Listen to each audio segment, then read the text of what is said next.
used a variety of goalies, and then he's really taken the job, and he's had an underrated season nationally and has been very good for the Pioneers.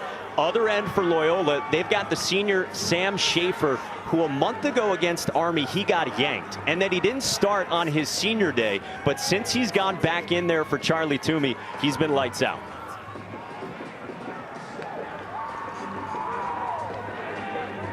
So the nightcap of the 4 games today after 4 yesterday, and a trip to the quarterfinals on the line from the Mile High City at Peter Barton Stadium. And we go to the face-off X. Alex Stathakis, part of the two-headed tandem for Denver. We will see TD Erlin as well, going up against a veteran for Loyola, one of the best to ever do it in the Patriot League, in Bailey Savio. And the first face-off to Stathakis in Denver. Just think about that. Your second face-off man is TD Erlin.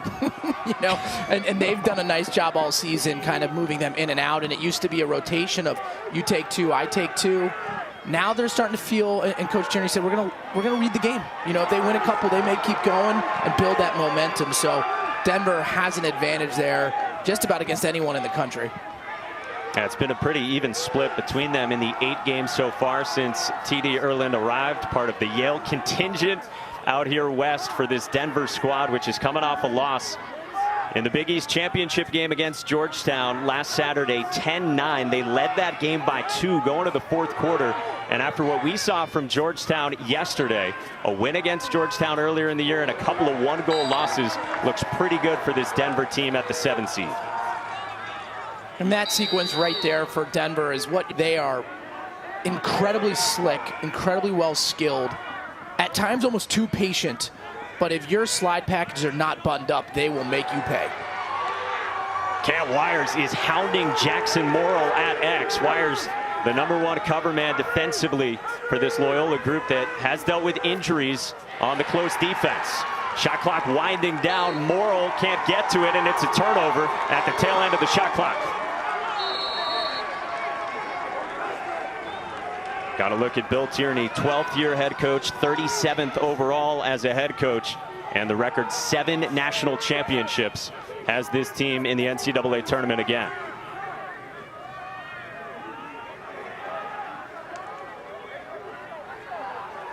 And as a fan of the game, I'm so thankful that Loyola made the NCAA tournament. I mean, just to think 2 years in a row to have your season kind of taken away from COVID isn't something anyone should go through. I mean, in the grand scheme of things, lacrosse is just a game, but it means a lot to these young men, and thankful that they were given the opportunity here to make a run into May. Yeah, just a whirlwind for them. They found out Saturday afternoon as they were getting ready for what would have been the Patriot League championship game the next day that there was a positive COVID-19 test, reportedly a player, and reportedly then negative tests and a false positive. So they got the news Sunday night that they had earned an at-large spot, one of the last couple, and here they are in the NCAA tournament for a really juicy first-round matchup. They've played some really good games, the Pioneers and the Greyhounds, through the years. All-time series, 3 wins for each team. The last 3 games all decided by 1 goal. Yeah, it's been pretty even, and expect the same today. I mean, look, you look at the, you know, Denver lost to Georgetown their last game of the year by 1. A couple weeks ago, Loyola beat them by 2. So these teams are right there skill-wise. Backed up by Morrill. Yeah, 2 losses to Georgetown for Denver, and then the North Carolina swing that didn't go so hot at the beginning of the year for Denver. A close loss against Duke, and then a blowout and historic, quite frankly, loss against North Carolina a few days later. A lot of weapons offensively, like we said, for Denver. Sam Dwinell gave it up. Ethan Walker keeps it moving. Shot clock at 10 for the Pios. Walker scores the game's first goal.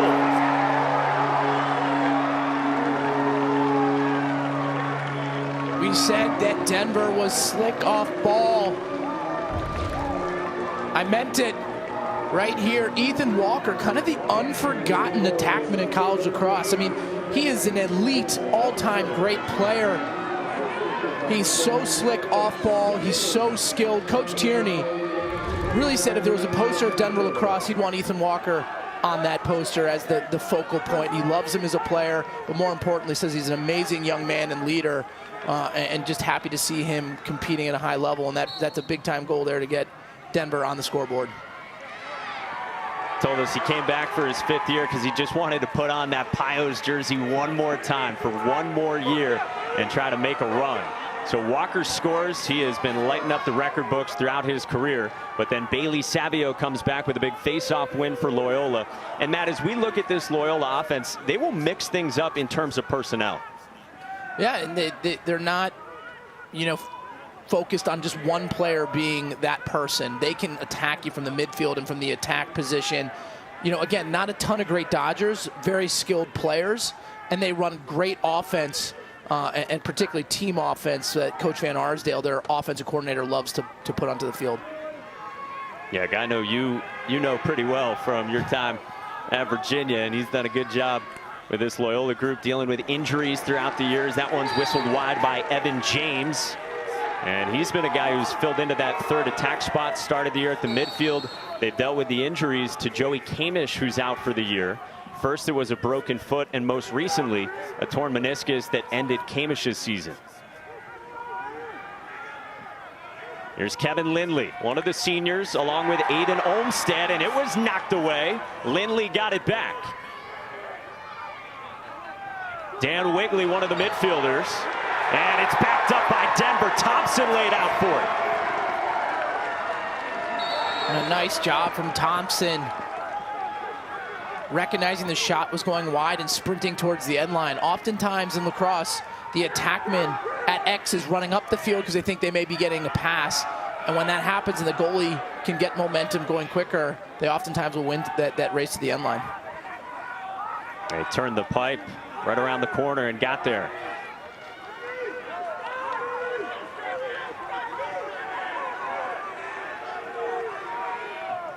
Riley Curtis with it. Second midfield line on for the Pioneers. A goal from Ethan Walker, the only scoring so far in the first 5+ minutes in this first round matchup. A trip to the quarterfinals on the line.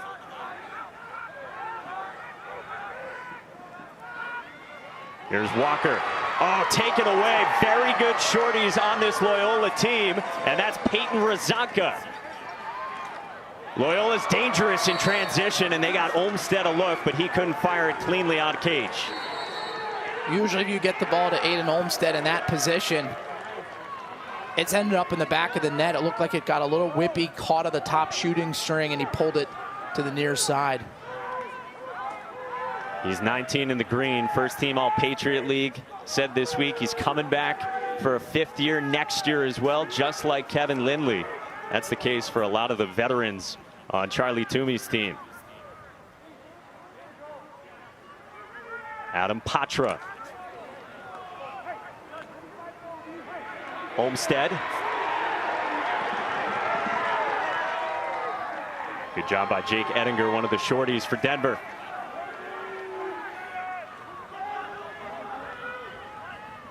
Olmstead again, got it back to the right hand, and Thompson made the stop.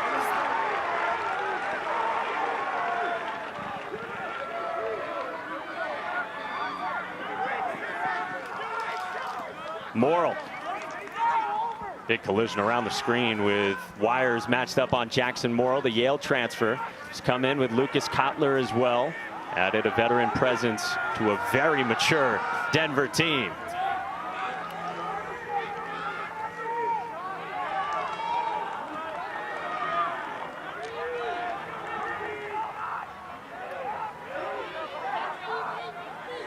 Zach Hutchko.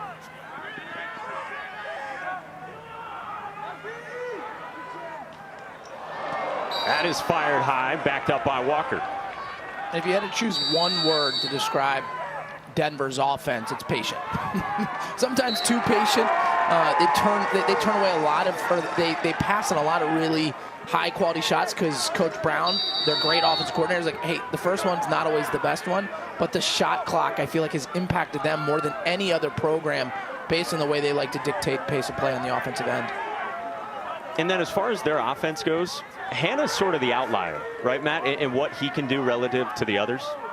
his game is completely different. It's more traditional, kind of that north-south Dodger versus what you're going to see from the other 5 players is more on-ball picks, 2-man games, a lot of kind of Canadian influence. And look, if you can combine those together, it makes for a really dangerous offense. And Hannah, as he's gotten better, this Denver team has started to play a lot better. So they're trying to get kind of that hybrid offense rather than just be kind of a one-trick pony. And at the other end, this is Liam Bateman for Loyola, still searching for its first goal.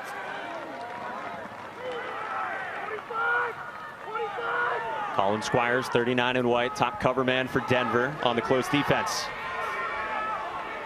James is trying to shake Danny Logan, maybe the best shorty in the country. And Olmstead got another look and fired it past the cage.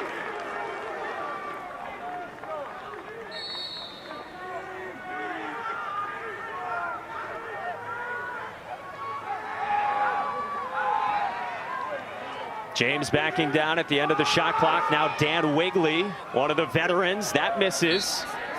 And Denver will come out with it.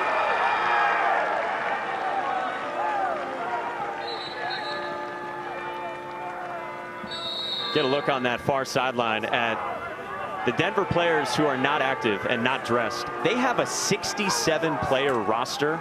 And there were a lot of headlines this week about the sizes of the rosters and the active rosters. I mean, they got an armada of guys over there, Matt. They have to run 2 practices, to get, the talented players on the field. And Coach Tierney's like, look, we don't really have a freshman that's making an impact on our team. He's like, and we love our freshman class. It's not because he doesn't feel like they got the players they want. It's just we're just deep and everyone's really good. And, he feels for some of the younger players because they're not getting the opportunity to make an impact early on in their career. But, if I'm a head coach, I'd take as many good players as I can get, whether it's 30 or 60. They got a whole crew over there here at Peter Barton Stadium. Another patient possession for the Pios. 25 left to shoot for Ethan Walker and company. Lucas Kotler gave it up. Ellis Geis fires it wide of Schaefer.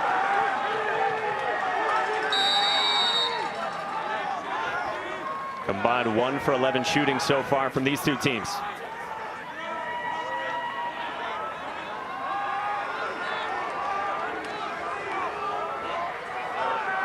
Matt Higgins is 8 in the green, an excellent short stick defensive midfielder, and he helps force the shot clock violation, and the Greyhounds faithful love it out west.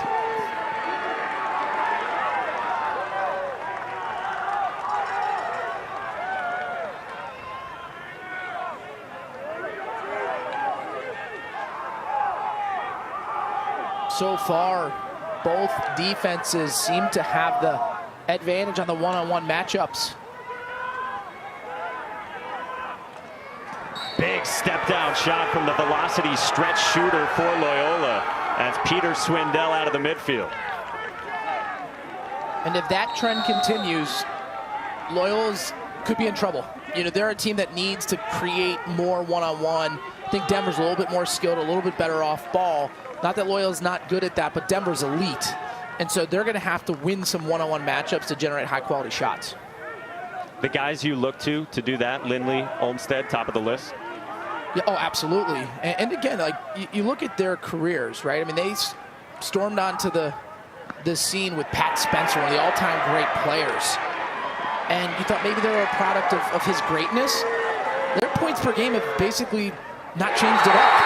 So Loyola has some studs on the offensive end as they just tie the game at 1. Seth Higgins for Loyola.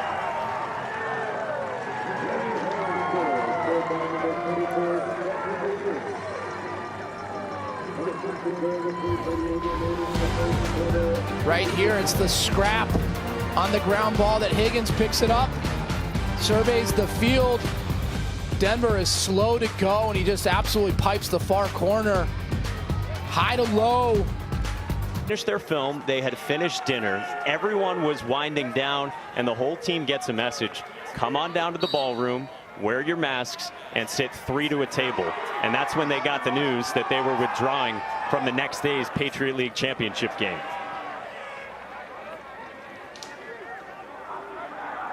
They're in a 1-1 game right now against Denver, and Malik Sparrow's got a pull goal. Hello.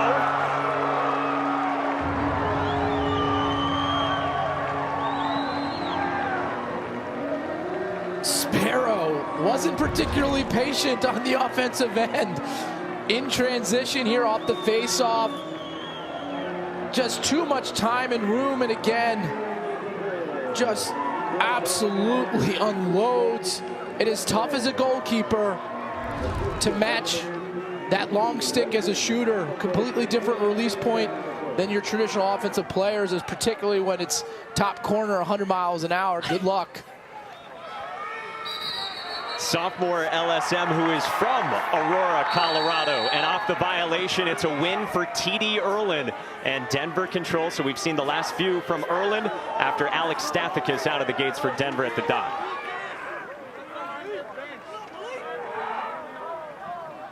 You said what a luxury to have Stathakis, and then you add TD Erlin to the group. Of course, after 4 years of Trevor Baptiste, 2 times Tewaaraton Award finalist as Hannah's shot missed.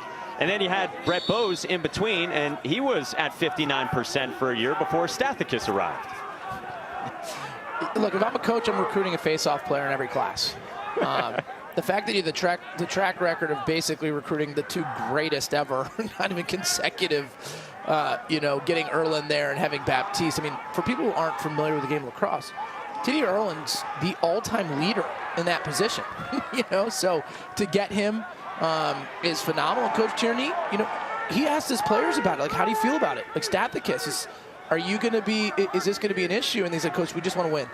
And if he's going to help us win, we're all for it. And quite frankly, Stathakis is going to get a lot better because he's going against TD Erlin on a daily basis in practice as Loyola causes a turnover. Ken Wires picks it up after Jack Hanna lost the handle. And yeah, Charlie Toomey said these 2 are just a different bear to go up against. And I mean, their guy at the dot, Bailey Savio, he is really accomplished in his own right.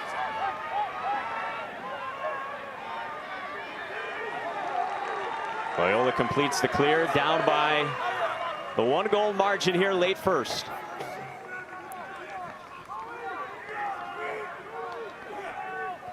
Denver with 5 first-quarter turnovers. Not necessarily their MO. They usually a little more conservative and a little bit better with ball security. Credit Loyola's defense for putting a lot of pressure and playing good off-ball defense. On ball D right now is Squires, a PLL pick matched up with Olmstead. We got a flag down as Dan Wigley, who is always hard charging, he went toward the cage.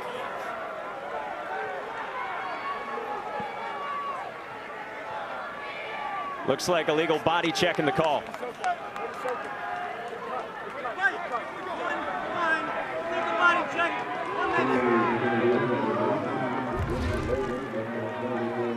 And Wigley with the backdoor cut.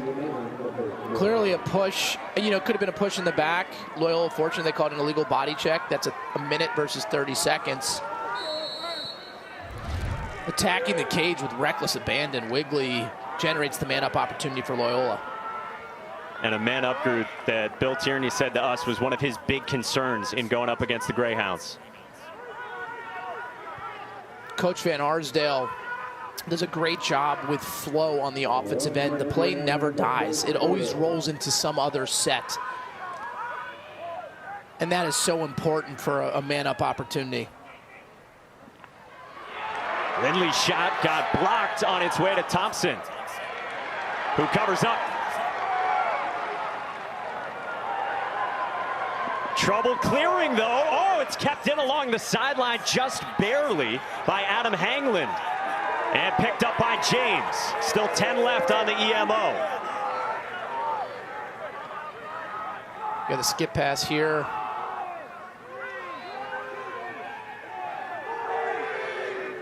Back to 6-on-6. Olmstead in the meantime ties it at 2. There's Coach Van Arsdale. He loves to get his best shooters in front of the cage. He thinks if you can bury a shot from the outside early on in the man-up, it opens up the interior later in the game. And that's exactly what Olmsted does.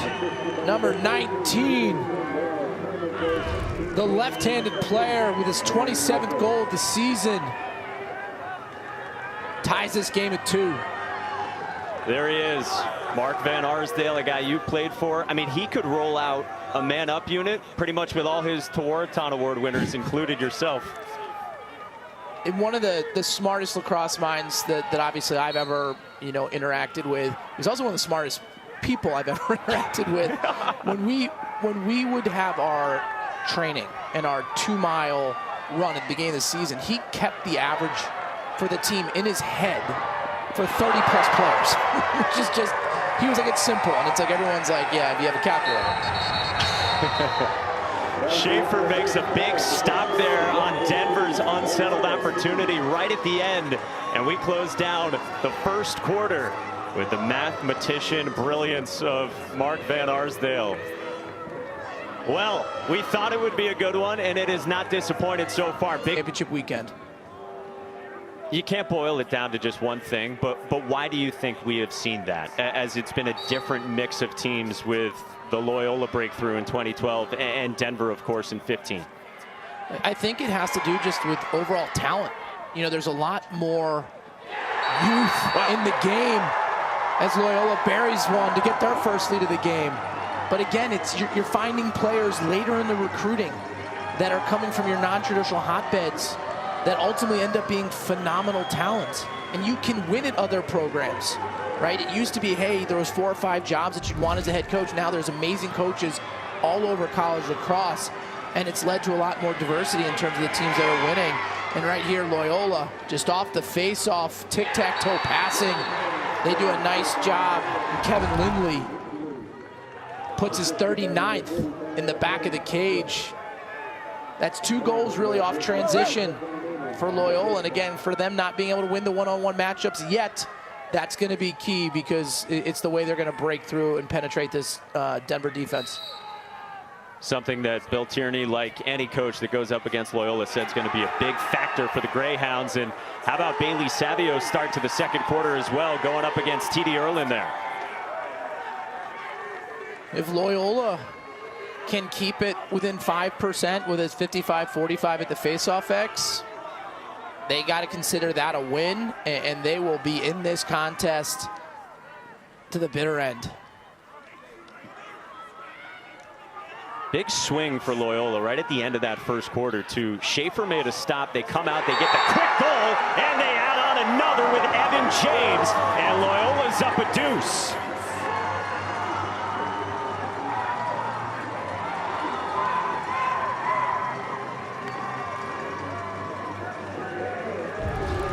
Evan James right here at X.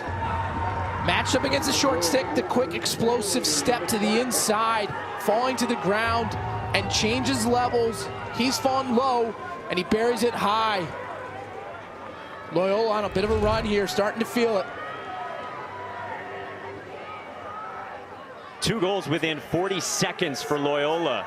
And the 27th of the year for the sophomore from Dublin, Ohio. Second team All-Patriot League. We told you he's played in the midfield and on attack as well. And a violation on Loyola.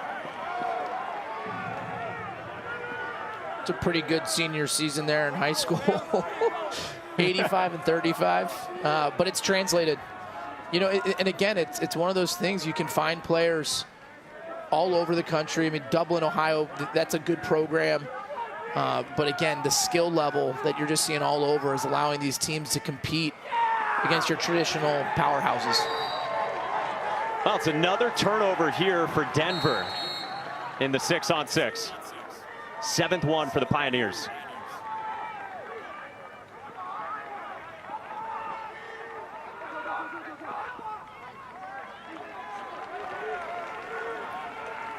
Loyola's an excellent clearing team, top 5 in the country at 90% for the year for Charlie Toomey.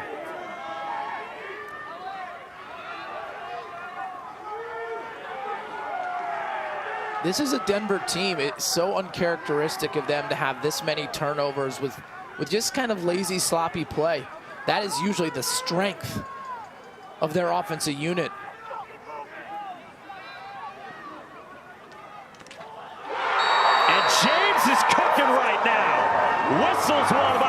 Johnson.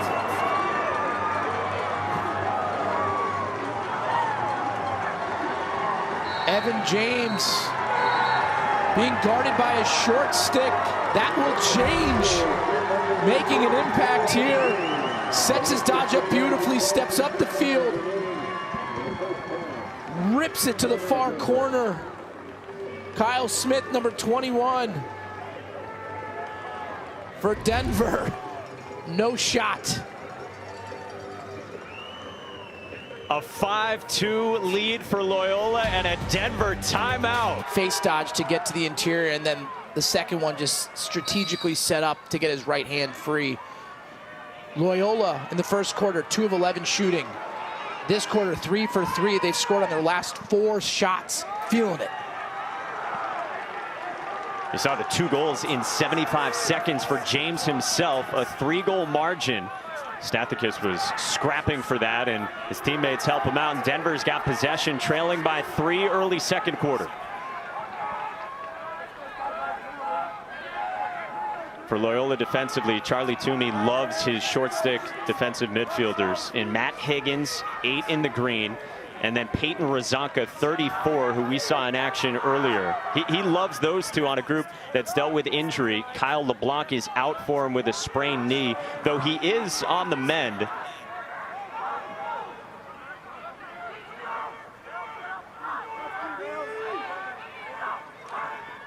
Kotler gave it up. Morrill feeding. That shot misses the mark, coming in from Ted Sullivan. And having those short stick defensive players where you don't have to slide is such a luxury, and it allows your close defensemen to play more as a team because they don't feel like they have to slide at any given instance because they're outmatched. And Loyola has a wonderful long stick midfielder, and the guy we just saw matched up with Jack Hanna, 55, Ryan McNulty, a midseason second-team All-American by Inside Lacrosse, and here he is. He's good between the lines as well.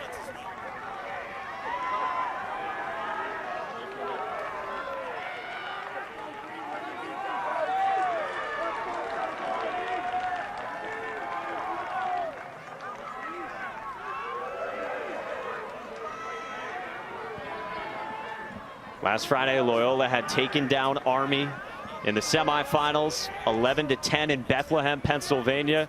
They got the news Saturday, and then the news announced Sunday morning, withdrawing from the Patriot League Championship, but they get the at-large spot, one of the last 2, and they get in here for a first-round meeting out in Denver.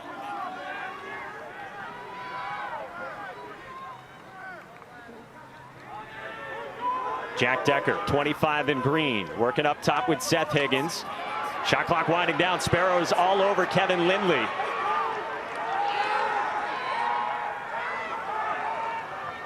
Ten to shoot for Higgins.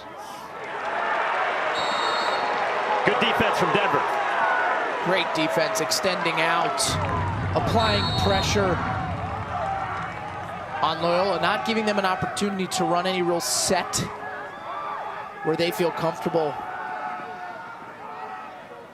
And maybe extending out a little bit more there than what Charlie Toomey was expecting, at least when we talked to him earlier this week. But you love that because the shot clock's running down, right? So he made Lindley take 3, 4, 5 more seconds to get his hands free to make that pass, really putting them in a bind on the offensive end. So it was great strategy for Denver's defense. They get it back down at this end, down by 3, under 10 to go, second quarter. You see how good Denver is when the defense is stout. I mean, Coach Toomey told us, man, we feel really good below goal line extended, matched up on their attackmen, right? He's like, I feel like our athletes are good enough. It's can we do the other things? Can we defend off ball? That made him a little bit nervous, and so far, it hasn't been a problem for this Loyola defense. Sam Dwinell couldn't get it past Schaefer. And Loyola's got it. And Dwinell comes up limping. And right there, again, talking defense, right? You may think that's a good quality shot. It's not. Loyola did a nice job forcing him down, taking away his angle. And Schaefer in the cage is going to make that save all day, every day. He's that type of goalie. He's playing well at this point in the season as well. Charlie Toomey said we can laugh about it now that I pulled him against Army, didn't start him on senior day against Navy, and he said it's not a matter of me pushing any buttons. All credit to Sam Schaefer, he said. You have one of two options in that situation for Schaefer. You can avoid it and blame the coach and say they're wrong, or you can learn from it and come back better, and that's what he did. And that not only is that going to help him and benefit him in his college lacrosse career, but in life, if you can take that perspective and learn from your mistakes and your letdowns. Olmsted has Squires hung up, working from X, and Aiden Olmsted's got his second, and Loyola's ahead by 4, and Olmsted is fired up.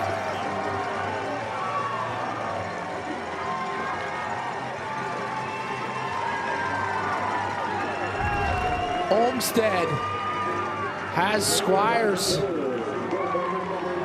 hung up, and right here what I love is that shoulder lean. He makes Squires think he's going to inside roll, and Squires drops his foot. He's then allowed to attack top side and get his strong left hand. Just a tactician with his footwork. Aiden Olmsted, the senior, gets his second of the contest. You said it earlier, Matt. Aiden Olmsted, Kevin Lindley, they played with Pat Spencer. They came in, and a lot was expected of them. Charlie Toomey threw a lot at him right away. We were chatting with Aiden this week, and he said, look, we were a 160-pound freshman playing with a once-in-a-generation type player. We had to learn pretty quickly. And look what happened at Penn State, right? Ament leaves, and O'Keefe, the all-time leading scorer, has a down year. You know, Olmsted and Lindley haven't had that. You know, they are complete players where they can do it with the stick, the ball in their stick, but also off ball because they're great shooters as well. Kotler answers back, and that is much needed for the Pioneers.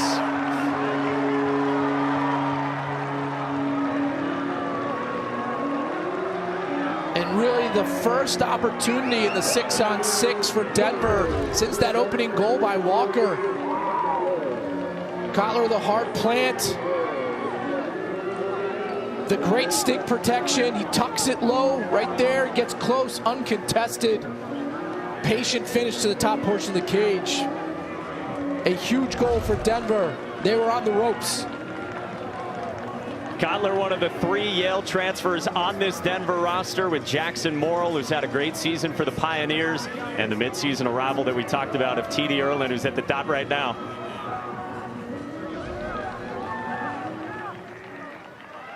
They were transformational players for that Yale program. They won a national championship. They lost in the final the next year.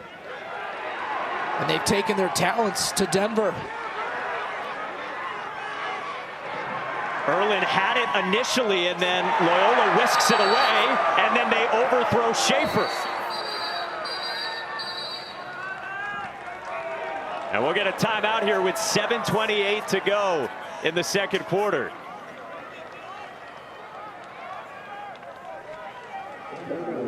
Well, we were just talking about Bill Tierney's arrivals that he got from Andy Shea's program. So you've got 3 transfers from Yale. You've got a veteran bunch that has a boatload of grad students, a boatload of seniors as well. This is one house of Denver teammates. 7 guys in a 5-bedroom with 5 of these players drafted to the PLL.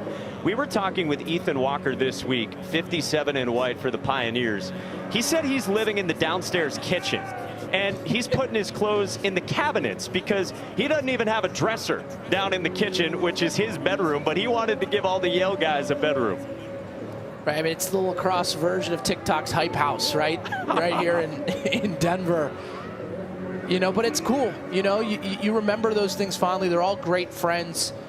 T.D. Erlin, before he even enrolled at Denver, moved in because these are his best friends, and he was like, look, I don't want to have to quarantine for a couple weeks once I get the go-ahead here, and felt comfortable with them. And, you know, obviously Denver's grateful that they're all there.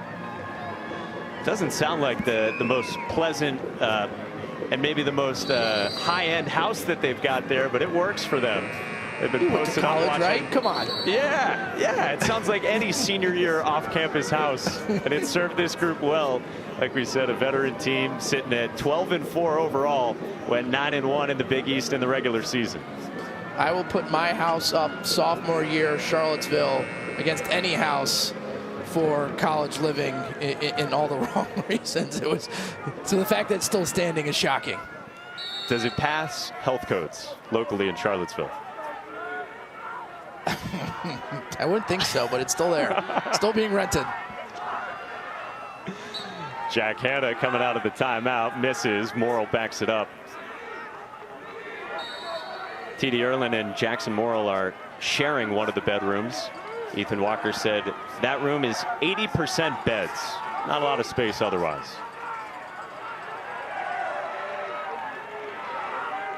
Midway through second quarter, Loyola up 6-3. The winner moves on to the quarterfinals.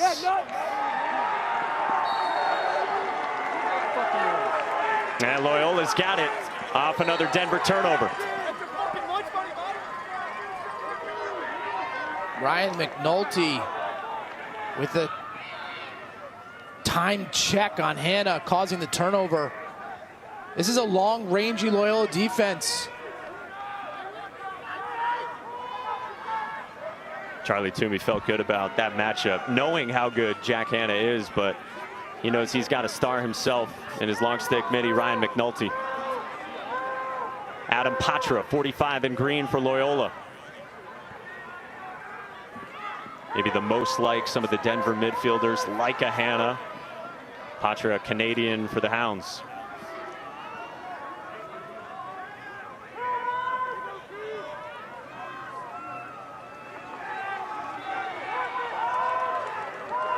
Jack DiBenedetto at X. He's on Evan James now.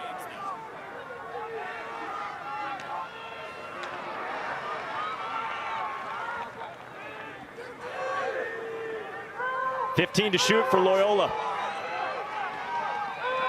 Swindell skipped it. Seth Higgins. Now a skip for Olmstead, and he scores. And it's a hat trick for Aiden Olmstead.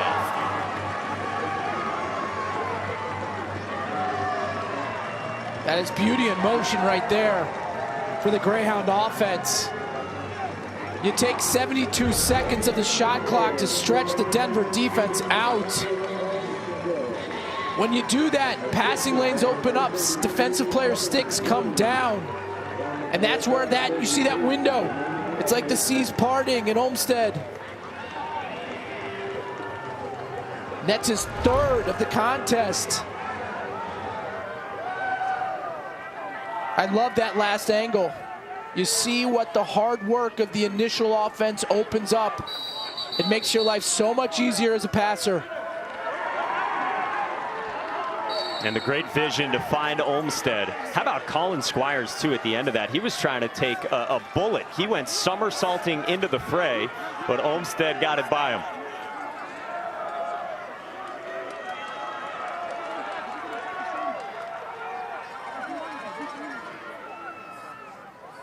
The 5 goals in this second quarter for Loyola. We were locked 2-2 at the end of the first.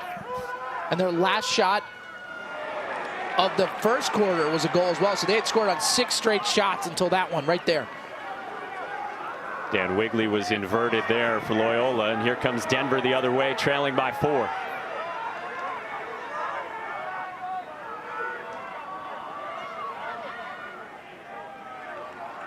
There's Walker initiating. Matched up with Matt Hughes, 50 in green. Walker, oh, nice feed, but a stop by Schaefer on Alex Simmons.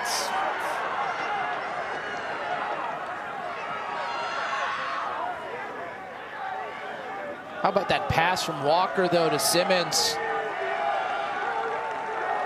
It was there for a split second, and he put the ball on the money.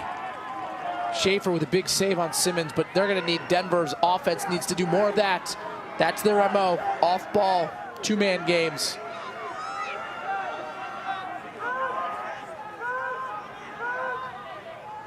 Seth Higgins now. He scores his second, and what a first half for Loyola, ahead by 5.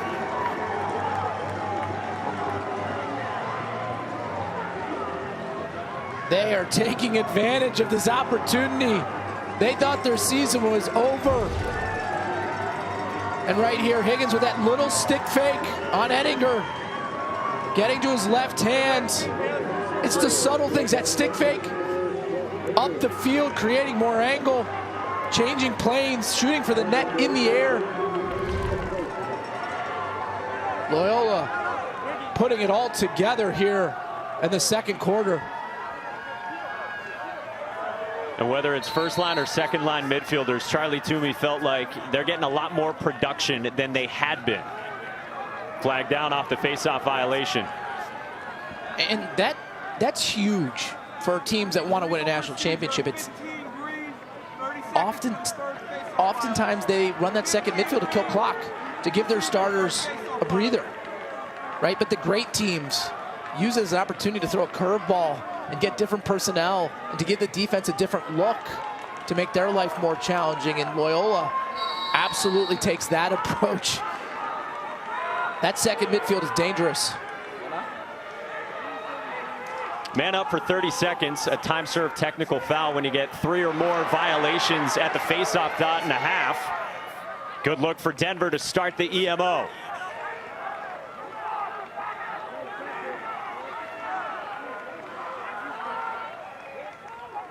Look at the stick work though from Denver. Just in and out.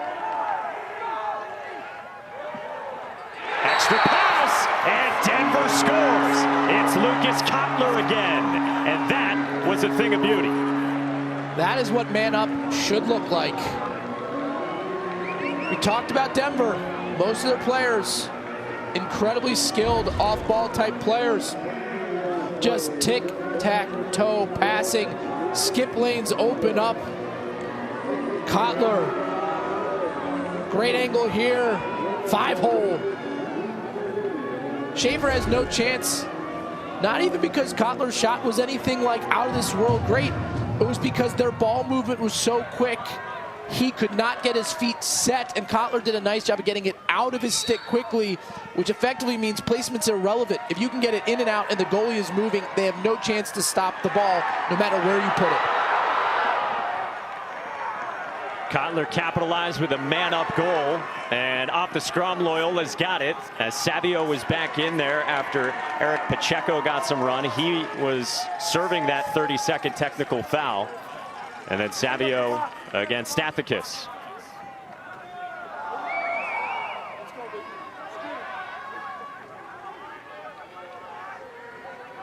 Denver has not scored consecutive goals in this game. Loyola's doing a nice job slowing down any momentum, winning timely face-offs, getting scrappy ground balls. Patra got doubled and then whistles. Here. It's going to be a timeout. That's a great timeout from Coach Toomey. He saw that they were in trouble offensively, and he understands how important these possessions each are. His team right now has 8 goals on 18 shots, and Aiden Olmsted's leading the way. A hat trick for Olmsted, the senior from Painted Post, New York, on 5 shots. And kind of doing it all. You see the range as a shooter here, the great body control, and the wraparound shot. And then here, this is his bread and butter. Left-handed, body weight fading away from the goal, and he's still able to paint the far post.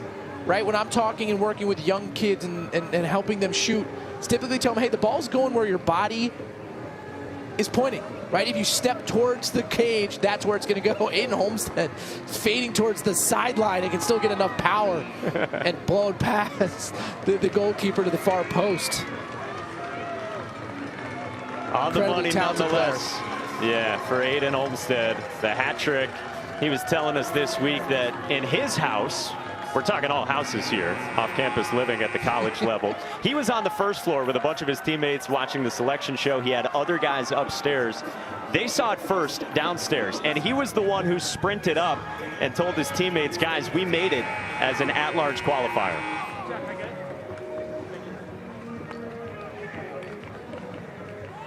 And they are taking advantage of that opportunity thus far. dictating pace of play, doing the little things better than Denver.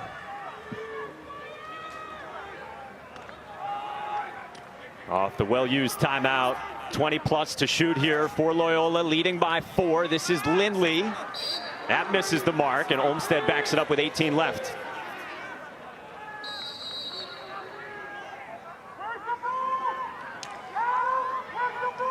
Squires on him. Olmsted drew 3, gave it up. Wigley skips it. Extra pass from Swindell. A tough catch for Olmsted. Just throws it at the net, and it goes.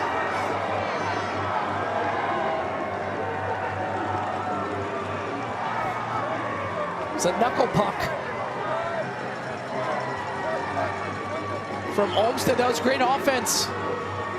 It all started with Olmsted drawing the double team and moving it to X, and he gets the ball back. And fortunate right there, you can see, I believe it's deflected by Hangland. Right there, right? If it's above the bar. Nothing Thompson can do about that in the cage. Right here, look at that. Yep. Fortunate break for Loyola.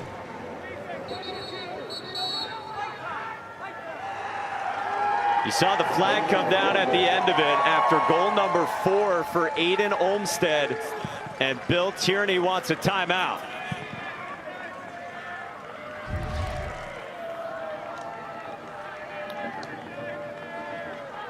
And right there we see the cross check by Sparrow. Loyola should be man up here as well. That penalty should carry through to the next possession, making this next face-off incredibly important for Denver. We saw how fiery, as he often is, Bill Tierney was in the first quarter. If you're Bill Tierney right now, Matt, what's your message to your team down by 5? It's keep your composure, right? We have an ability to come back. We can win face-offs at a very high clip, right? That's number 1. But if I'm him, I'm just getting on him about moving your feet. It all starts with footwork, right? Bad passes and bad shots typically come from being lazy with your feet. And that's not something this Denver team is accustomed to doing. But right now, with the amount of turnovers, the amount of sloppy passes, you know, Coach Tierney is going to have to figure out what the right words are to get them back believing that they can compete with this Loyola Greyhound team, given how well they're playing right now. And if there's any coach ever, Bill Tierney is that guy. 7-time NCAA champion. 6 at Princeton.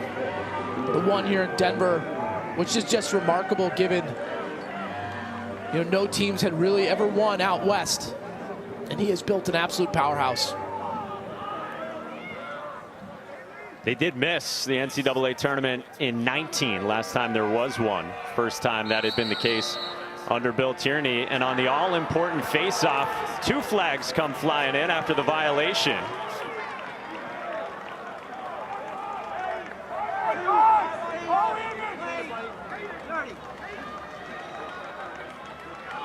Fourth one of the half for Loyola, of course.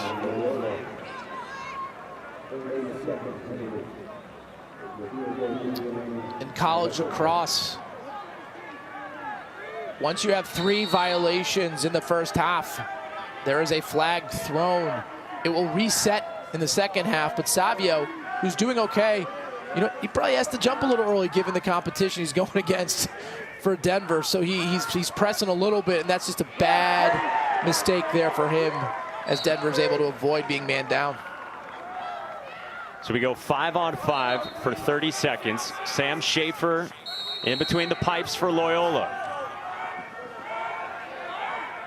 Denver backed it up. Morrill, the final few seconds of the 5-on-5.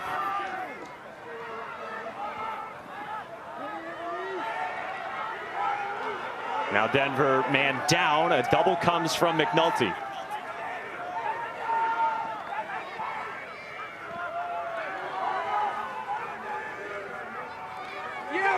Walker's got Hughes on him, and Hughes takes it away from Ethan Walker. And picks it up off the carpet. Hughes with the back check on Ethan Walker.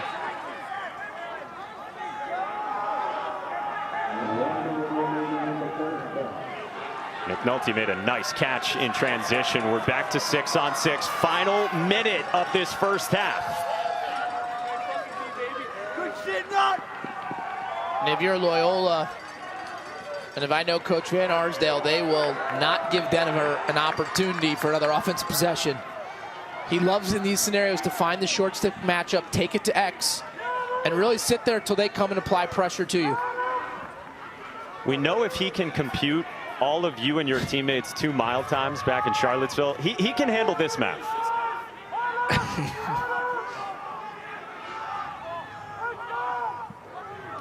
Olmstead matched up with Squires, bounced one on Cage at Thompson.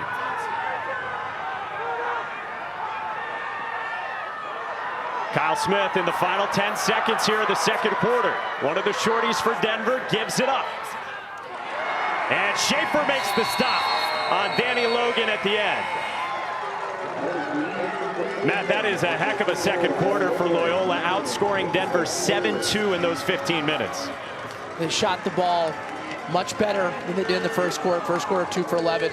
It changed a little bit there in the second quarter. They just seem to want it a little bit more right now. Maybe it'll make this happen. The stats from the first half as well. You see his 7 saves. And how about Loyola's second quarter to that point? 7 goals on 10 shots. So they shoot 70%. It helps when a pass from Aiden Olmstead goes in as a goal. And that's a season high in percentage for any quarter this season for the Greyhounds. 10 out of 15 faceoffs went to Denver in the first half, but Loyola scrapped to grab some possessions, and TD Erlin takes the first draw of quarter number 3. Danny Logan had some trouble with it out in front, yeah. And my bold prediction here will be that I imagine TD Erlin's going to take most of, if not all, the faceoffs here in the second half. He's one of the best to ever do it. It's a position where you really build some momentum. I'd be shocked if he doesn't take almost all of them, or the vast majority. Denver off the turnover. Smith scores! Oh, that's a way to respond to start coming out at halftime from Kyle Smith.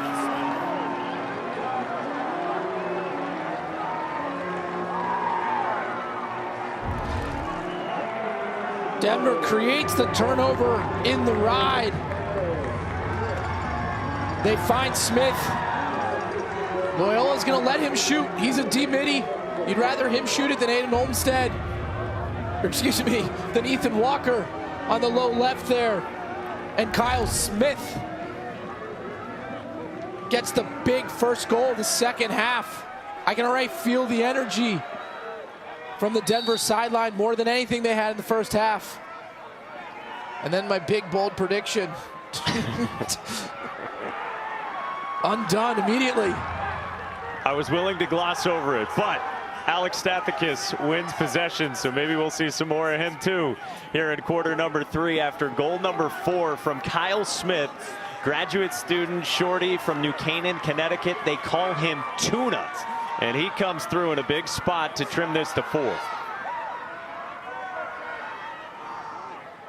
Hannah letting fly, and he gets it by Schaefer, and Denver has come out like gangbusters.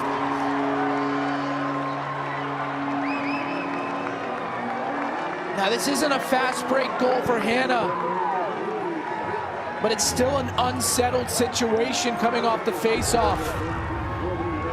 Hannah, patient dodge, left hand to the far post. Schaefer gets a little handcuffed, doesn't attack the ball, he's on his heels. And Hannah makes him pay. It's his 35th of the season. That's why he's a first-team All-American.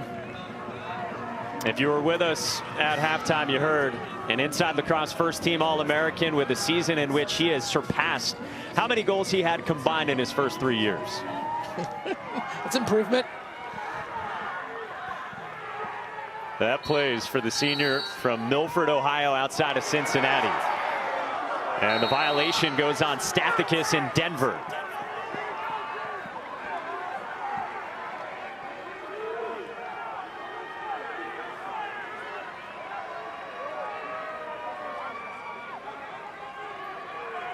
Denver had 2 goals in the first, 2 goals in the second, and they just got 2 goals in 35 seconds you saw here in the third. And Olmstead, boy, he nearly had another, would have been his 5th already, and then he tries to clean someone out. Loyola had it for a moment, and now Danny Logan corrals it. Unsettled again for Denver.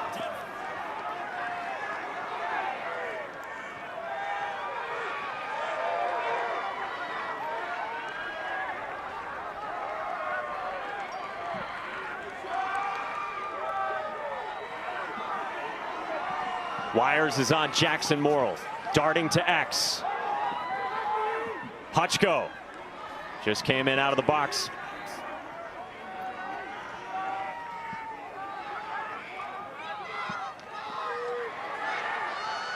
Good check, knocked it away from Jack Hanna. He's trying to recover there against Scott Middleton, the second LSM for Loyola.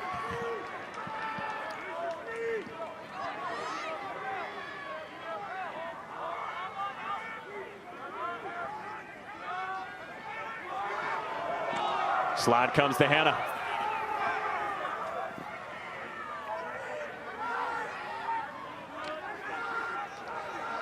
Hutchko gave it up for Morrill. Tried to come back near post on Schaefer.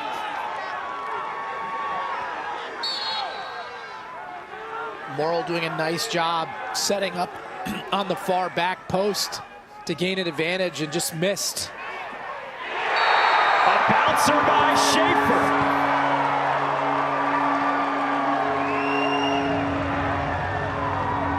Jackson Morrill getting involved, and Denver's on a 3-0 run to start the third. Jackson Morrill missed the opportunity about 10 seconds prior. He does a nice job here showing, taking his feet to the middle of the field. The key there, catching it while moving and attacking rather than standing still. You really compromise a goalie in the cage when you have your feet moving as a shooter. Jackson Morrill, 31 goals on the season. 4 years at Yale. Finished his time there second all-time in points with 220. He only had 1 shot, Matt, in the first half, and already more involved here coming out of halftime. And now TD Erlin wins the face-off and tried to score on Schaefer. Big save from Schaefer there.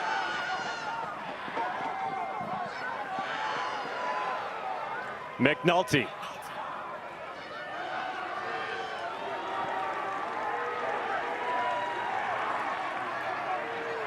Eight saves now for Schaefer. I told you he's been much better since he got back into the starting lineup. 4.5 games coming into today since he went back in the second half of that Navy game that he didn't start on senior day. And in those 4.5 games coming into the NCAA tournament, saving at a .557 clip above what he had been at before.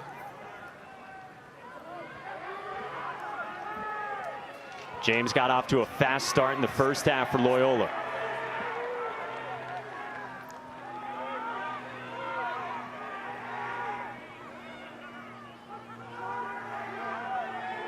Back to Higgins, inverted at X. Olmstead wanted it. Higgins instead. On the inside move, it's Kevin Lindley. And there's a Loyola response. First goal coming out of halftime for the Hounds. And this all starts with Seth Higgins, the freshman from St. Paul's in Baltimore. Right here, sees the slide, that show, and then Lindley with the inside roll and the great stick protection. Watch how he drops his feet and then he brings the stick across his body and finishes to the near side high. Second goal of the game, 40th of the year, none bigger than that one. Guy who had 60 as a sophomore. He's Loyola's all-time leader in goals. And off the Erlin win, how's that for quick offense? Jackson Morrill got it from his old Yale teammate.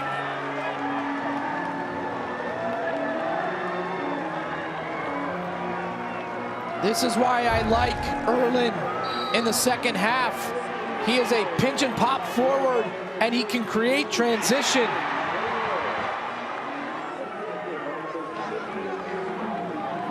Too easy for the Pioneers, and this is what's great about lacrosse. It's a game of runs. TD Erlin feeling it, and Denver changes it up again. They have two good face-off guys. I'm not making that change because Erlin can push in transition. Stathakis is not that player.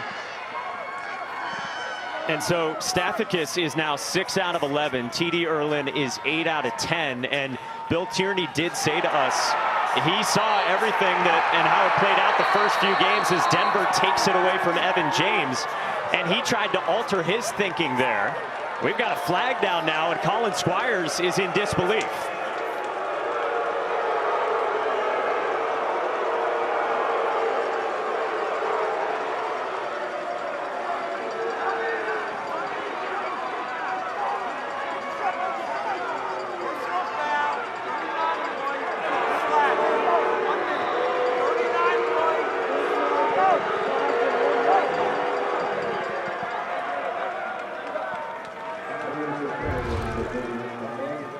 We'll take a look here.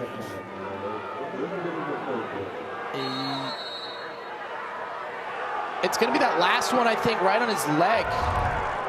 I think they're going to call. I think that's, it's a tough break for Squires. It was a great first check, but he did get a little reckless with those. One, you'd love to see the ref keeping, the flag in his pocket, but I can understand why he makes that call. It was an unnecessary check. So Squires has to go out for a minute. AJ Mercurio, 16 in white. He's out there with his fellow LSM Malik Sparrow, and the man down here that is 1 out of 2 so far for Loyola. The skip for Olmstead stings it wide.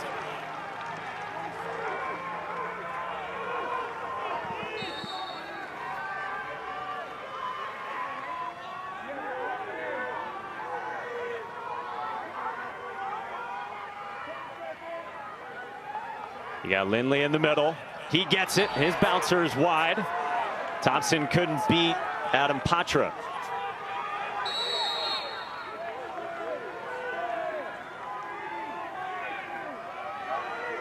Back to 6-on-6. Olmstead trying to do what he did in the first half, man up. He does a nice job changing up his shooting release points. First couple shots were low. This one was high.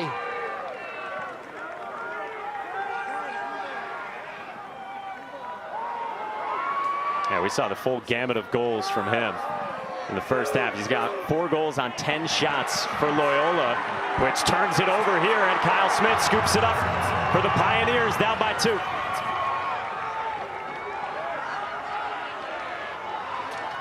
Mercurio trying to get involved. AJ Mercurio, he's a whale of a story. He is legally blind in his left eye, going back to a bout of cancer that he had as a young child, diagnosed when he was 15 months old, but it has not stopped him. And he's a key part of this Denver team as well.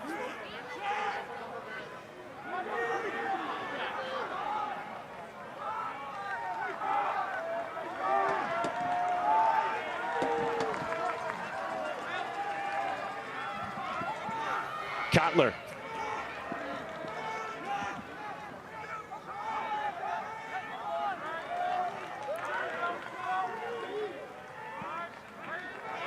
Alex Simmons. He's moved to attack this year. Schaefer makes the stop.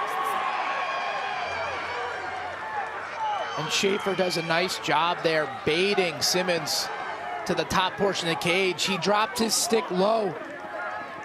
A move made famous by Brian Doherty, the great Maryland goalie. He drops his stick to make you think that you should put it high, and he's anticipating the entire way as Loyola turns it over carelessly there. That's a couple now for Loyola the last few trips. 3 turnovers in the quarter for Loyola.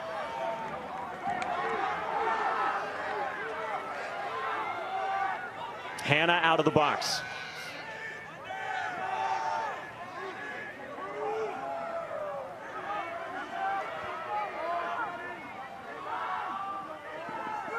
Matthew Bennis is the shorty who was on Hutchko, and Schaefer makes the stop on Morrill, and then Hughes lost it. Simmons picks it up and rescues it to Morrill.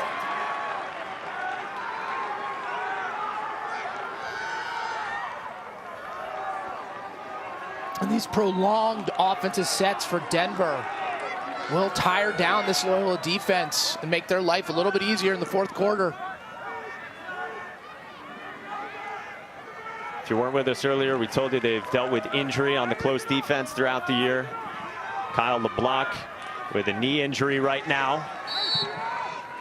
Stick got checked by Hannah on the shot. And so the rope unit is a position of strength for Charlie Toomey. He's gotten some pretty good effort so far from the close defense as well, led by Cam Wires.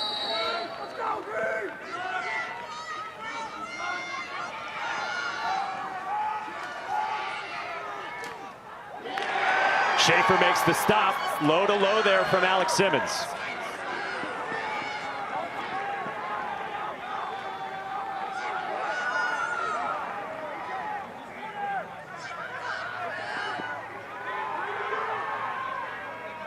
Final 5 seconds to complete the clear. You've got to get it over by 60 on the shot clock. Evan James and Loyola does, but the ride pretty vicious here from Denver.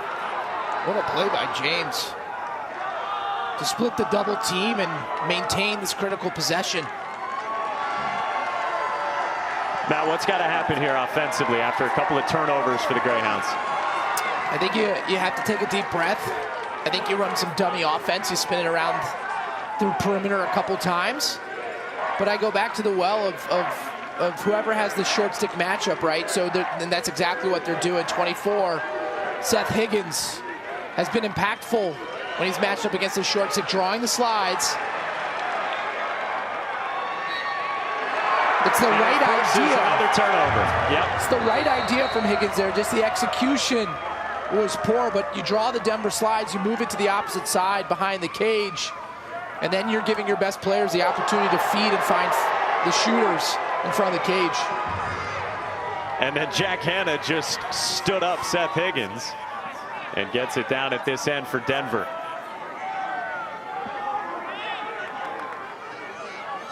The winner to the quarterfinals. Kotler went down, Schaefer's got it.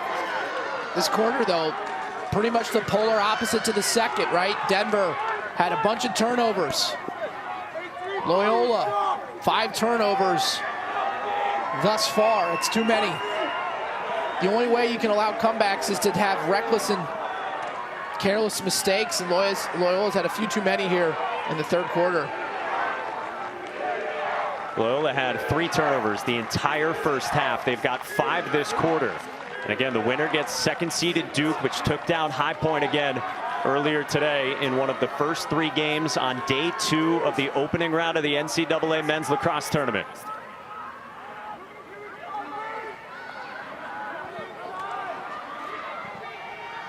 It's Patra with the shorty on him this time, and Kyle Smith, and a step-down score for Peter Swindell.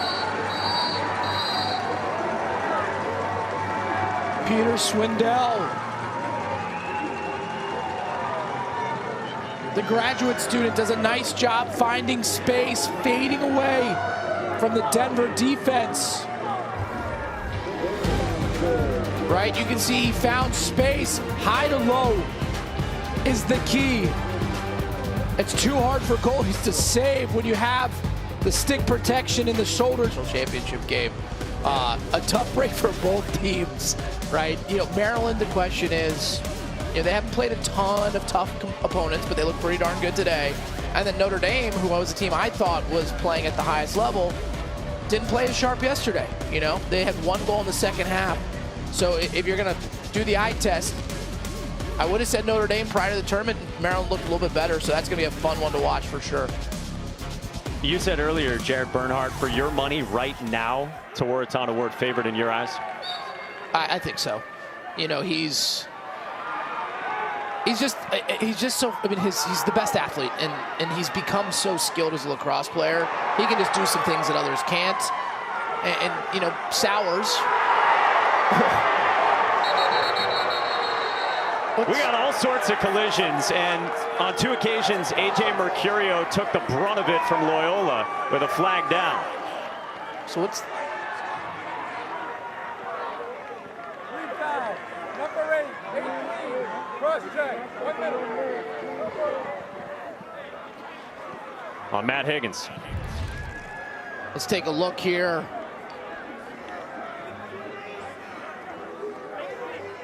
At maybe a bit of a makeup call from the one previous. He's a little high, but he's... I guess it's just that the hands got up towards the throat and the head area, so you can understand why that call is there. But there wasn't a lot of extension to his arm. And so it results in Higgins going off. Denver man up for a minute here. Let's see if they continue trying to shoot low on Schaefer.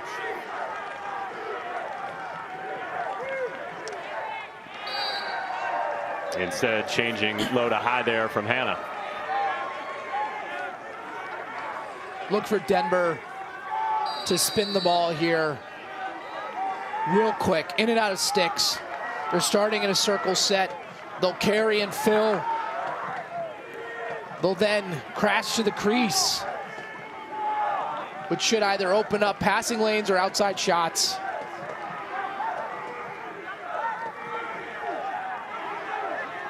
Walker keeps it moving. That's off the pipe from Kotler. Picks up the ground ball. Back to 6 on 6. And Jack Hanna delivers. 2-goal game.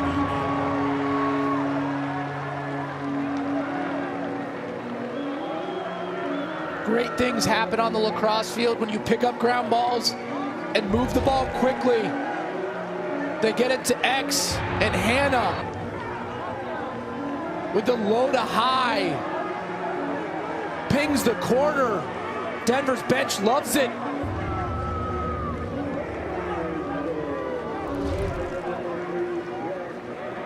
Hannah gets his 36th goal of the season.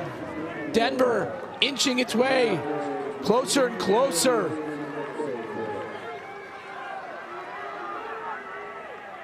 They had 4 goals the entirety of the first half. They've got 5 here in the third, and there's T.D. Erlin with another face-off win, firing on Cage again. And again, it's the point that Denver hasn't on 6-on-6 created a lot of offense. It's been in the hectic kind of middle of the field transition off the face-offs. That's what T.D. Erlin does. I may make the prediction again. We're going to see T.D. Erlin the rest of the game. Third time might be the charm for you, Matt. Erlin's looked good here. He's 10 out of 12. Loyola's got it. It's not a lie if you believe it, Jerry.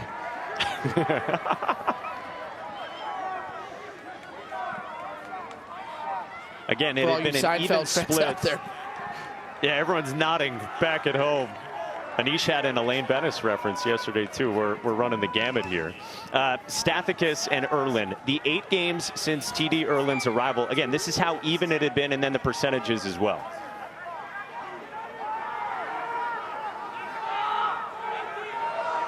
I just think you trust the best to ever do it. Mm-hmm.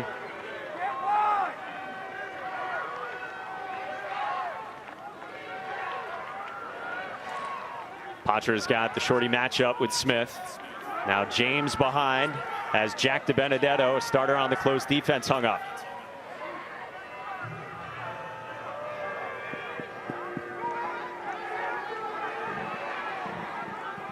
Wigley comes on.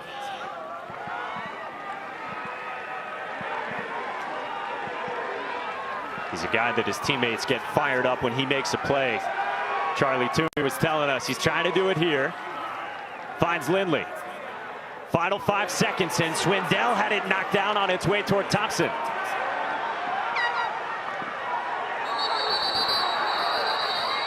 Should not be a reset of the shot clock there, and so it'll be Denver ball.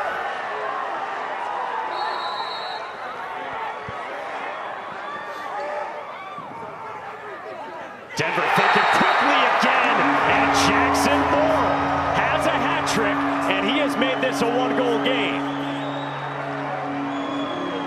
Again, a non-traditional 6-on-6 attack from Denver. They push it quickly off the shot clock violation. Look at the hitch step up the field. Denver has found something on Schaefer. He's struggling down low.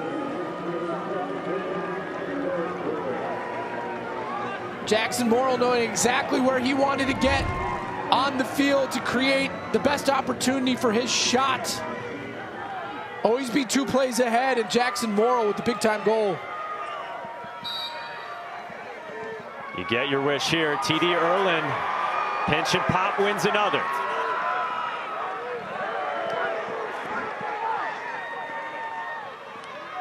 For as much as we talked about the patience coming out of the gates right to start about this Denver offense, they've got quickly at times here in the third. Maybe too quickly, turning it over. That's a sloppy turnover there, but... Oh! Thompson makes the stop at the end of the third on Evan James. What a stop from Thompson. That would have been a huge goal for Loyola. But Denver, realizing the 6-on-6 offense hasn't created much, are trying to create opportunities in the unsettled situations. Right here, Loyola with a second left. Look at James with the opportunity with a big save from Thompson and Cage. Second, Denver did the same in the third, and it's 11-10 Loyola as we go to the fourth. Who is moving on to the quarterfinals? Our NCAA men's lacrosse coverage of the quarters continues next weekend with the action starting next Saturday at noon Eastern on ESPNU. And for more info on the 2021 Men's Lacrosse Championship, you can visit NCAA.com, your home for all 90 NCAA championships. Matt Ward, Mike Monaco, our entire crew back with you for a game that has not disappointed at all. And it's Bailey Savio and T.D. Erlin at the face-off dot to start the fourth, where Loyola's been good all season.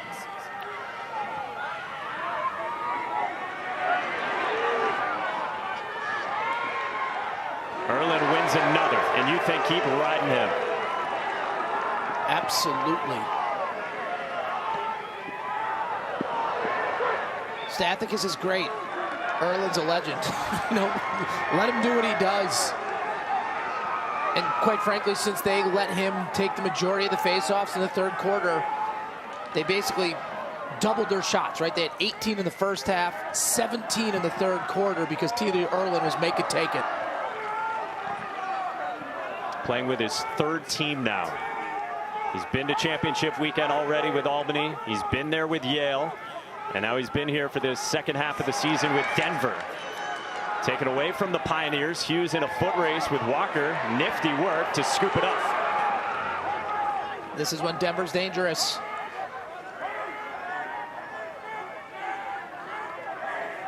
Simmons got the shorty Razaka on him. Muscling him up.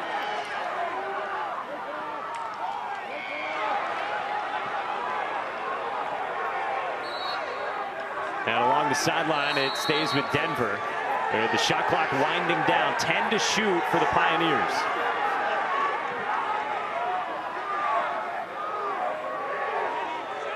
Sullivan tried to find Walker, and then that shot right at the horn does not go for Alex Simmons.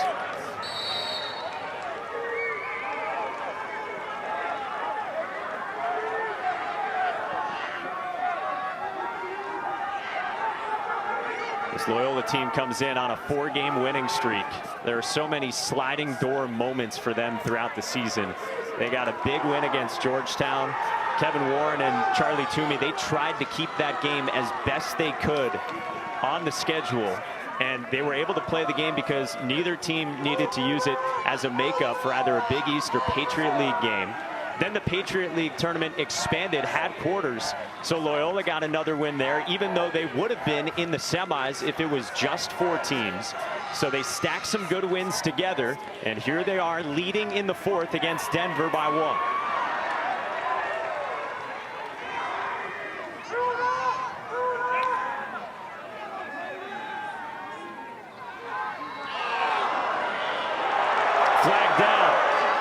Smith disagrees.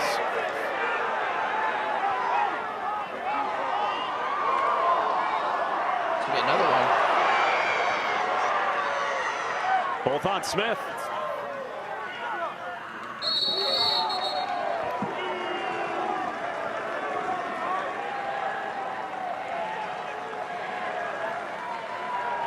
Let's take a listen here.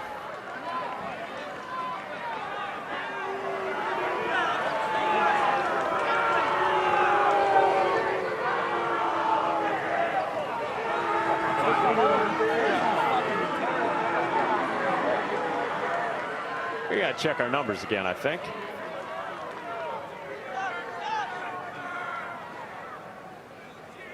It'll be interesting on Kyle Smith, the first one, whether it's going to be a releasable penalty or not, just depending how egregious him running through that pick was. White 21, cross check, 1 minute, same guy. White 21, hold 30 seconds, same guy.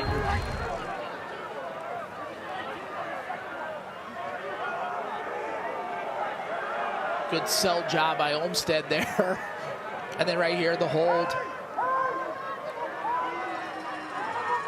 Coach Tierney, one of the most energetic and emotional coaches you'll ever see.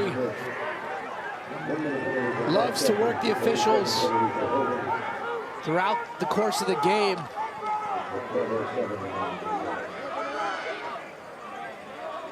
Six on 5 here for this Loyola man-up group.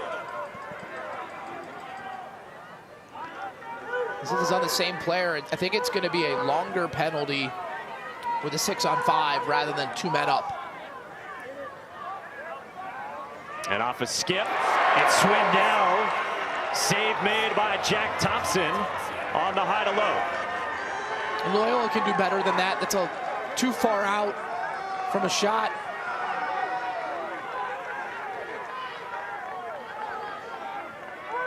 This is the 10 seconds running off that cross check.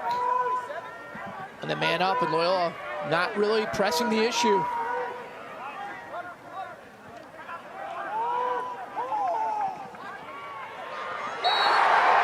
Loyola converts. Adam Patra restores the lead to 2 for the Greyhounds. And it's amazing how often this happens in lacrosse. The man down situation has ended, but during the substitution, when the player is running out of the box, offenses oftentimes find those passing lanes, and right there, a nice job stepping up the field by Patra. Number 45, a left-handed player. Gets his 10th goal of the season. Why is that, you think, Matt? The defense maybe lets up momentarily, thinking they've killed it off? They're potentially saying, hey, you got to go find your man. We're playing man-to-man. And then you lose focus. It's oftentimes, too, when there's 10 seconds left, you're running a play, and maybe it's designed to work in 13 or 14 seconds. Well, it led to the goal there. Loyola up a deuce now, and then excellent work by Matt Higgins. 5th-year senior from Marietta, Georgia, all Patriot League first team, and Charlie Toomey could not say enough good things about him. And we talked earlier in the game about footwork and how important that was. Hanna stopped his feet. He stopped moving, and that's why the over-the-head check dislodged the ball. What a luxury to have D. Middies that can do that. You know, that's a first-team All-American. To D him up and get an extra possession.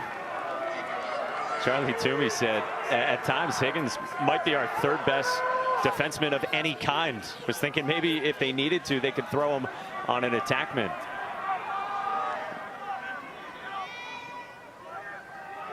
So Loyola leading by 2, 10 to go, 4th quarter. Seth Higgins has impressed at various points today. One of the freshmen out there for this Greyhounds team.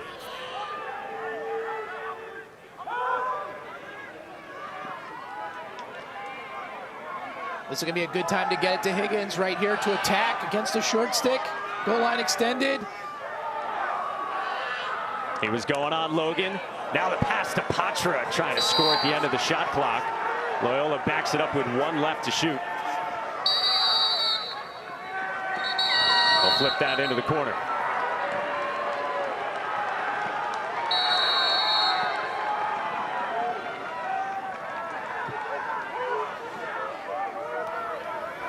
This Denver group battle tested. They challenged themselves early in the season with that trip into the state of North Carolina. The matchups with Duke and UNC gave up 24 to North Carolina. But otherwise, since then, just a couple of close ones against Georgetown as Matt Hughes deflected it away on a pass intended for Ethan Walker.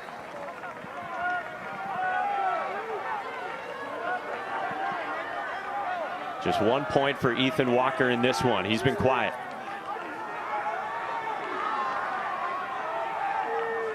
Skylar Blair, 59 in white, is in for the Pios.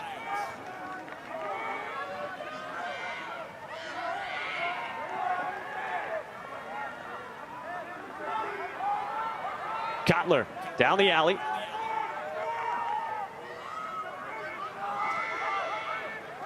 Denver doing a good job moving it. Hannah almost lost it. 20 to shoot. Simmons. Watching Denver play kind of reminds me like the Harlem Globetrotters, right? A lot of dodging and passing it and then running towards the person you passed and setting picks. A lot of two-man games. Kotler no at the end of the shot clock. The Globetrotters can't score there. That is a defensive stand for the Greyhounds. What's impressing you most when they're at their best against Denver defensively with what Loyola's doing, Matt? Look, when you have short stick D-middies that can do that and really take Denver out of really any scenario where they can make you slide or force you to slide, it allows you to do some things. And so the matchups have been heavily in the favor of Loyola on the defensive end. Most of the goals that Denver has gotten have been an unsettled or transition. On the 6-on-6, they're not getting many opportunities.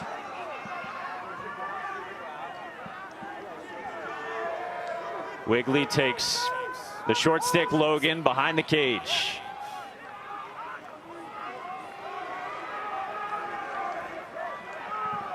Olmstead initiating, got by Mercurio. Now Liam Bateman from long range, and Bateman stings one. And this is what happens when you make a team slide. Loyola has been able to do it on the offensive end. Denver has not. Right here, Olmstead gets it to Bateman, sets his feet and just peppers one to the top corner. What a momentum goal for the Greyhounds. Back up by 3. 13 out of 15 for the game at the face-off dot, and that's what we've come to expect from him. New rules or not.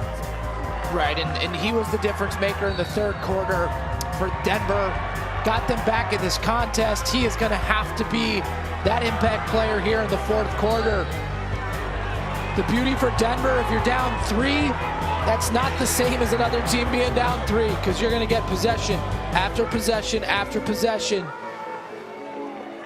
He will be the difference in this game. Mark my words, if Denver's able to come back and win. He won 5 straight there. Bill Tierney was saying to us, we were probably the only school where it worked and it all came together for him to join us. He was eligible for team activities March 20th off another win. Hannah almost scored, and on the rebound, it's Ethan Walker. His second of the game cuts it to 2. The best offensive set for the Pioneers is their face-off. It's been the story of the second half. This one not won cleanly with Irwin, but Hannah picks up the ground ball. Schaefer with a nice save, but Ethan Walker, the right place at the right time, and no one better at finishing on the inside. Gets Denver back within 2. Fifth-year senior from Ontario with goal number 39 for the season. And it's Erlin again. Bill Tierney said we had our deans working with Yale's deans to figure it all out, and he is making a huge impact in this second half.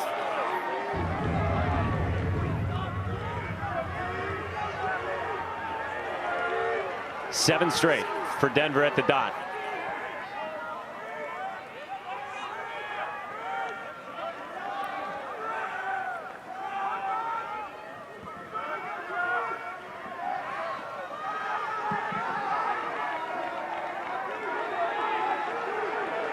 Sullivan comes on out of the box for the Pioneers midway through the shot clock.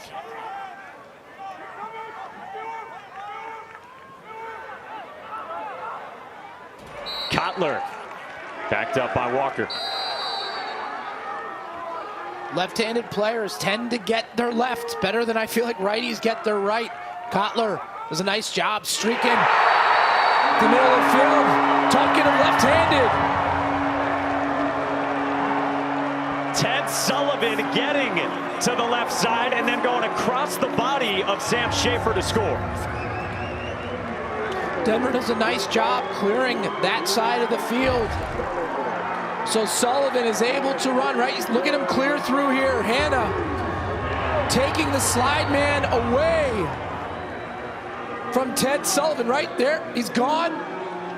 Gets his hands free. No one slides. Ted Sullivan brings Denver within one. Senior midfielder from Tucson, Arizona. Been on the first line midfield for Denver for 4 years. And Erlin wins another one against Bailey Savio. We have seen a little bit of Pacheco. We saw Catone once in there for Loyola. And Charlie Toomey and company try to find answers.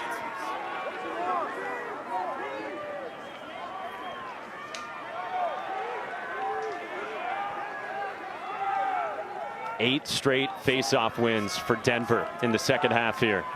Down by one.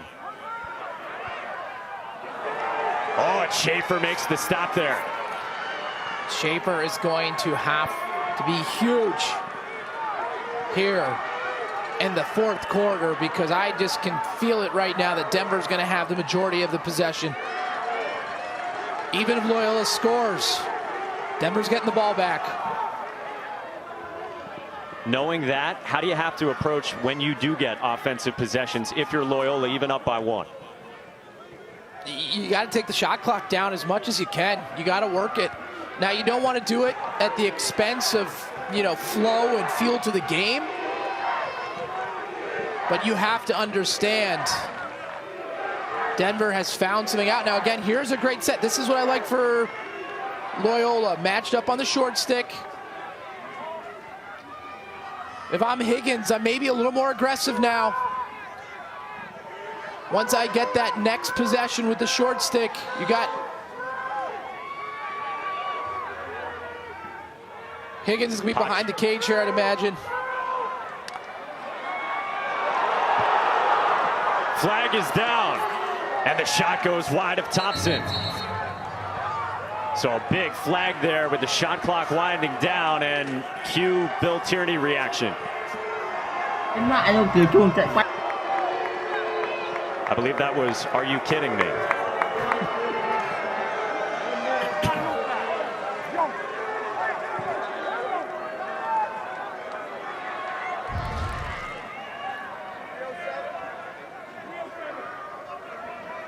I'm not sure.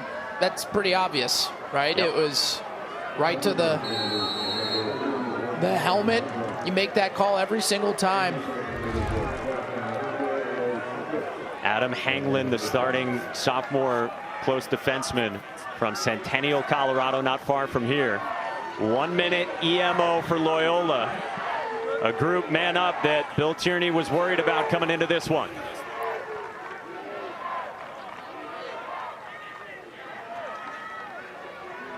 Aiden Olmstead, 19 in green, 4 goals in the first half. He does not have a point since halftime.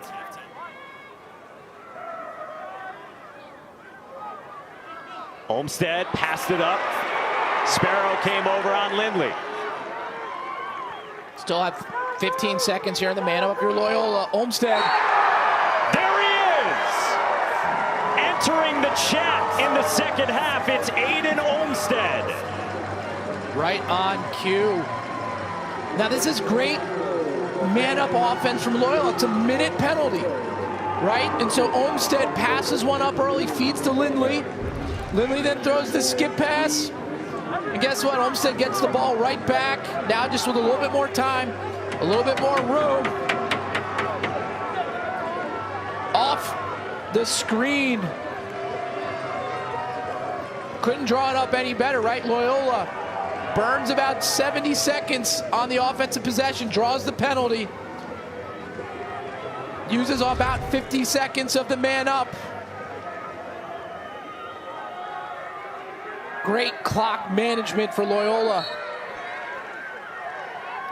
It's a Loyola team that didn't even watch the selection show. This time last week together. They got on a Zoom right afterward. And then they met in film on Monday, and Charlie Toomey said to us, we had to celebrate things once we got there. So they got fired up for the first 5 minutes of film, but hold on a sec.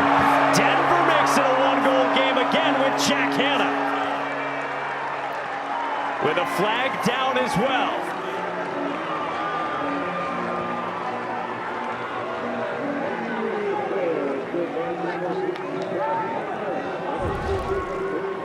Hanna, again, an unsettled type situation off the face-off to the left hand.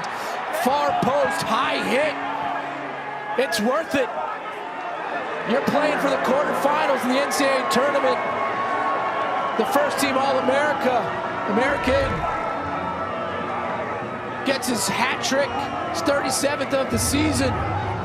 Guess what? You're going to be man up here, unnecessary roughness, and I'd imagine you're going to win the face-off because it's TD Erlin. Charlie Toomey was worried about that with Peyton Razanka, who delivered the hit. He said the challenge for him is to stay disciplined, and Denver's going to start here man up. And there's no face-off because they're going to say it was after the play, so it was a dead ball penalty. Not that it really matters when Erlin's facing off. With only one man on the wing, I like your chances. And Charlie Toomey's taking a timeout. So Olmstead arrives and gets it back to 2, and then Hanna comes back and he just swallows that check and he snipes the corner nonetheless. And it's 14-13 with 3 to go here in the fourth. If you're closing out your weekend, you've been flipping around, you've been out and about, settling in. 7 tickets have been punched to the quarterfinals next weekend. All of it on ESPNU. Carolina and Rutgers, Virginia and Georgetown, who looked so good yesterday. Maryland and Notre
Amen.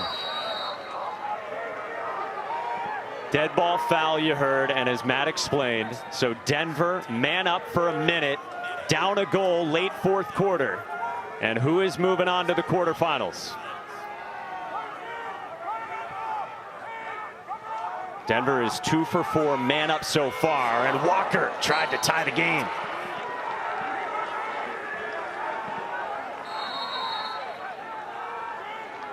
Loyola led by 5 at halftime. This game has not been tied since it was 2-2.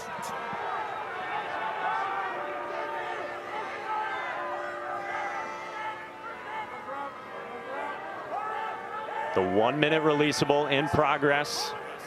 20 seconds left for Denver. Plenty of time. Laurel skipped it for Walker, who missed again. He doesn't miss that often.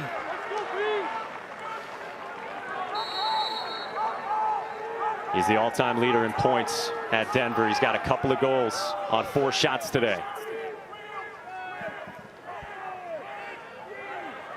Hannah gave it up for Simmons. So many weapons as we go back to 6-on-6.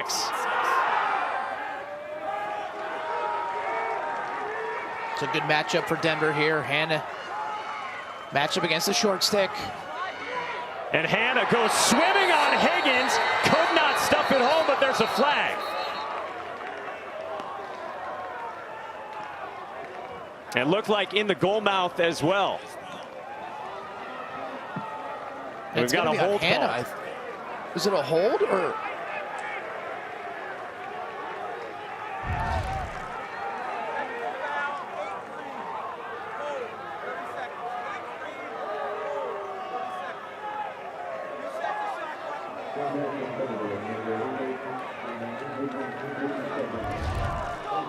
So Higgins gets the 30-second penalty.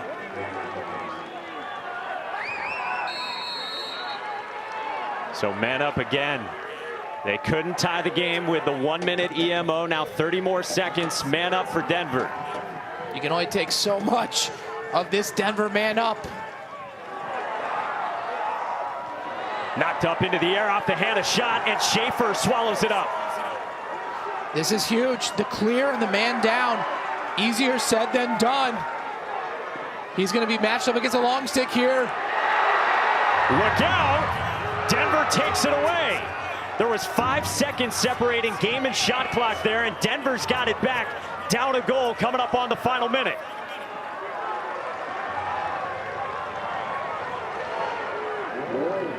Where are you going here, Matt? Kotler wide. And backed up by Loyola. Schaefer turned the corner and got to it first.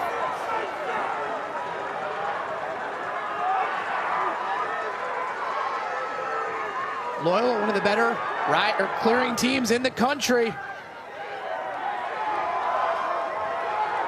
Now, this is when I keep the ball behind the cage. If I'm Loyola, do not get a timeout. But again, the reason I don't like running up the field is you're getting closer to the offensive end for Denver, so they can get down and attack in a much shorter period of time. Coach Toomey burns his second timeout. But I think the right decision is possession is key for the Greyhounds.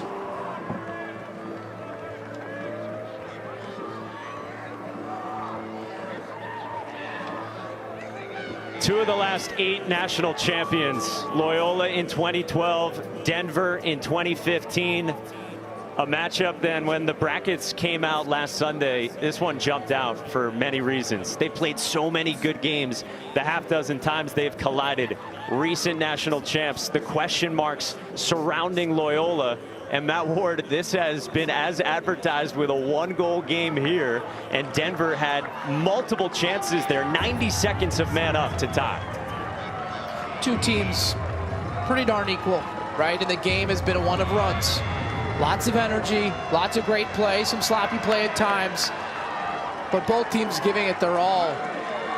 Now the question is, what's going to happen here is Denver is going to double whoever Loyola decides to give the ball to out of the timeout. The net will be open. If it's open, do you score? Because T.D. Erland gets the face-off and pinch and pop. I know Coach Van Arsdale always likes to take the goal. We had a similar situation right on this field at Peter Barton Stadium yesterday. Morrison Meyer, a midfielder for Notre Dame, he took it. Olmstead fired and missed. Loyola does back it up, 32.5 left. But actually kind of genius. He saw that James was on the far side and was going to be able to get to the end line. So if he missed,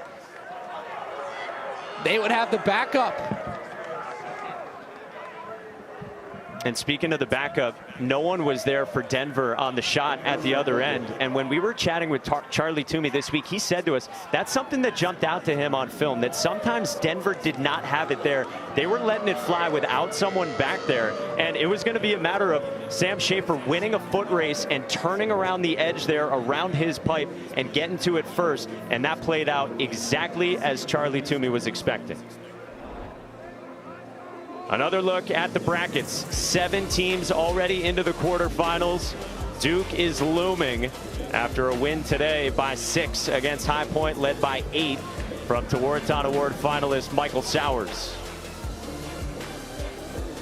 There's never been more depth and more talent in college lacrosse than the season of 2021.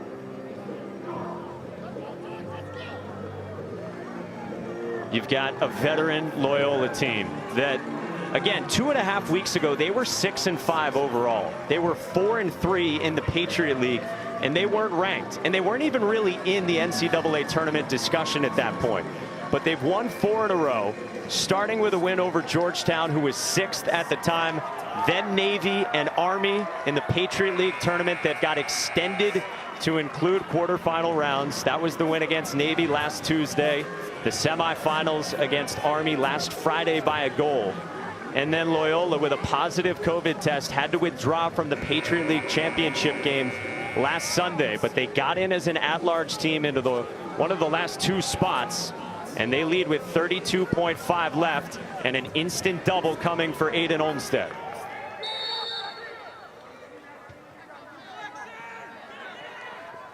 Trying to throw it over to Lindley. Battling with Hanglin, and Denver scoops it up with Colin Squires.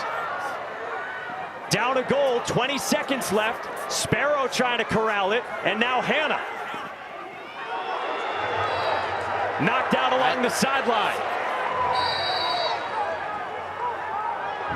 Denver's got it with 10 seconds left. Down a goal. Trying to force overtime. Hannah gave it up. Denied. Simmons could not score. And Loyola is moving on. The moment of a lifetime for Schaefer. On the doorstep. Highway robbery for the goaltender. Sending Loyola to the quarterfinals. Oh, Hannah, the pass to Simmons.